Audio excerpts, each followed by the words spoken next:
Ada para TKW tuh guys, kayaknya ini habis belanja dari Habasyi tuh.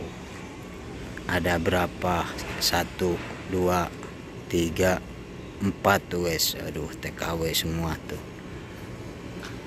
Itu habis belanja dari apa, Al-Basyi guys, bukan Habasyi, maaf ya, Al-Basyi tadi itu, yaitu supermarket yang seringkali saya kunjungi juga ke sana. Insyaallah teman-teman, seperti ini tuh proyek di Arab Saudi itu. Ini 1 lantai, 2, 3, 4 lantai itu guys. Ini sedang direnovasi. Padahal ini mobilnya mewah-mewah teman-teman. Assalamualaikum warahmatullahi wabarakatuh. Apa kabar semuanya? Semoga teman-teman selalu sehat.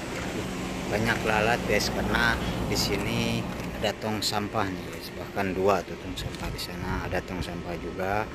Di sini ada tong sampah juga. Bahkan di pinggirnya sana itu ada juga tong sampah. Banyak tong sampah, cuman enaknya kalau dekat itu teman-teman membuang sampah tidak terlalu jauh dan ribet ya, atau keberatan. Lalat guys. Video kali ini teman-teman saya mau ngebahas tentang para TKW ya. Ini khusus yang masih kapilan atau yang masih di syarika, ataupun juga yang masih di rumah madam. Kenapa saya sebutkan dari syarika, dari kapilan, atau di rumah madam, tidak disebutkan langsung aja dari kapilan ya? Karena ada perbedaan teman-teman. Kalau yang namanya TKW resmi itu ada yang di syarika, memang bisa disebut TKW resmi karena dibuatkan igomahnya itu sama pihak syarika. Kalau TKW yang kapilan, yaitu TKW yang diambil langsung sama madam atau dikapilkan langsung sama madam dan tidak ada kaitannya sama syarika. Terus TKW yang disebut TKW yang masih di rumah madam, karena sekarang teman-teman mungkin sudah tahu ya, ribuan TKW diberangkatkan dari Indonesia dengan cara memakai visa ziarah ya.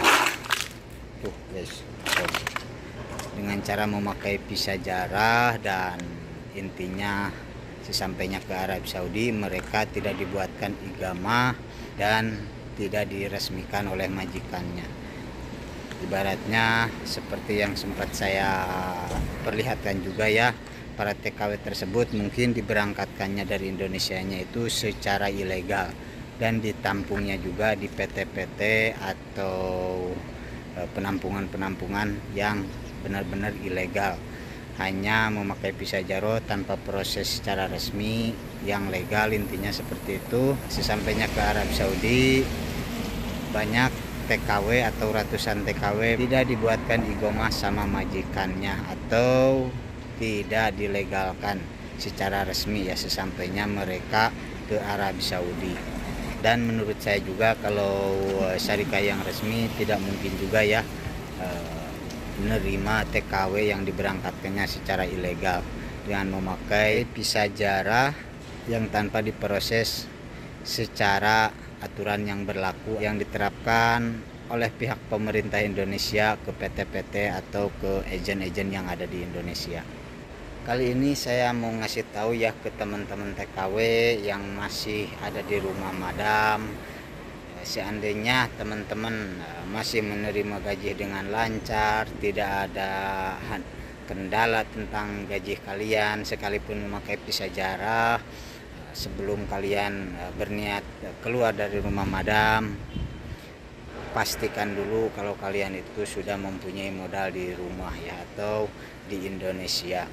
Karena kalau misalkan teman-teman kabur dari rumah madam, terus teman-teman menjadi TKW ilegal di luaran, seperti contohnya di Jeddah ya teman-teman, berkeliaran tanpa bekerja, saya juga ikut kasihan sama teman-teman. Dan saya tidak mau melihat teman-teman seperti para TKW lain, sekalipun tidak begitu banyak, akan tetapi saya seringkali tahu dan melihat ya bagaimana TKW yang sudah ke Jeddah dan tidak mau bekerja, tidak mau cari uang, intinya pengen seperti itulah teman-teman. Jadi tidak perlu dibahas untuk kesitunya. karena itu hak mereka ya teman-teman, tidak apa-apa, biarkan saja. Akan tetapi saya hanya ingin ngasih tahu yang masih belum kabur atau yang berniat ingin kabur, kalau kalian masih kerja di Syarika dibuatkan igoma, kalian bertahan saja di Syarika ya teman-teman. Dan kalau masih ada yang di Kapilan, kalian bertahan aja di Kapilan. Terus yang memakai visa ziarah juga teman-teman, kalau misalkan gaji kalian bagus, terus madamnya juga tidak pelit seperti itu, terus jam kerjanya juga teratur, kalian bertahan aja dulu sampai kalian punya uang.